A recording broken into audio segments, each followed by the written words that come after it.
ठाण्याची जागा ही शिंदेंना मिळण्याची शक्यता आहे। लवकरच अधिकृत घोषणा अपेक्षित आहे।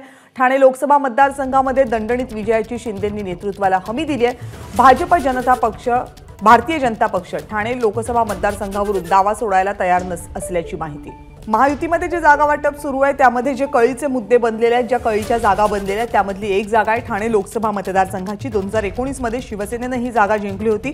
राजन विचारे इथून खासदार म्हणून निवडून आले होते। राजन विचारे हे उद्धव ठाकरे यांच्यासोबत राहिले आणि त्यानंतर महाविकास आघाडीकडून राजन विचारे यांनाच उमेदवारी घोषित करण्यात आलेली आहे। पण महायुतीचा उमेदवार घोषित होत नव्हता कारण ही जागा शिंदेंना मिळणार की भाजपला याबाबत चर्चा होती। भाजपचे स्थानिक पदाधिकारी आणि नेते या जागेसाठी आग्रही होते। पण आत्ताची अपडेट ही जागा शिंदेंना मिळण्याची शक्यता आहे। आणखीन अपडेट सोमेश कोलगे आपल्याला देतील। सोमेश, कविता, ठाणे लोकसभा मतदारसंघावर भारतीय जनता पक्षाने दावा केला होता कारण भाजपचं असं म्हणणं होतं की राम कापसेंपासून अनेकांनी जे भाजपचे जुने खासदार होते, त्या जुने नेते होते, त्यांनी या ठिकाणाहून निवडणुका लढलेल्या आहेत आणि सध्याचे जे सिटिंग MP आहेत ते राजन विचारे उद्धव ठाकरे गटासोबत आहेत। त्यामुळे मग एकनाथ शिंदेंना ही जागा न जाता ती जागा आम्हाला मिळावी अशा स्वरूपाचा युक्तिवाद हा भाजपकडून केला गेला होता जागा वाटपांदरम्यान। परंतु आता जी माहिती मिळते त्यानुसार ठाण्याची लोकसभेची जी जागा आहे ती एकनाथ, मला वाटतं सोमेशचा आवाज आपल्यापर्यंत पोहोचत नाहीये, पण आत्ताची ही महत्त्वाची अपडेट ठाण्याच्या जागेवर तोडगा निघाल्याची शक्यता आहे कारण भाजपकडनं ही जागा शिंदेंना देण्यासाठी अनुकूलता दर्शवली जात आहे। भाजपनं ठाण्यावरचा दावा सोडल्याची शक्यता आहे, त्यामुळे ठाण्याची जागा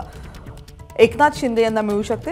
एकनाथ शिंदे यांच्यासाठी घरची जागा असेल। ठाणे हे मूळ ठिकाण असलेल्या एकनाथ शिंदेंसाठी ही जागा महत्त्वाची आहे। ABP माझा, उघडा डोळे बघा नीट।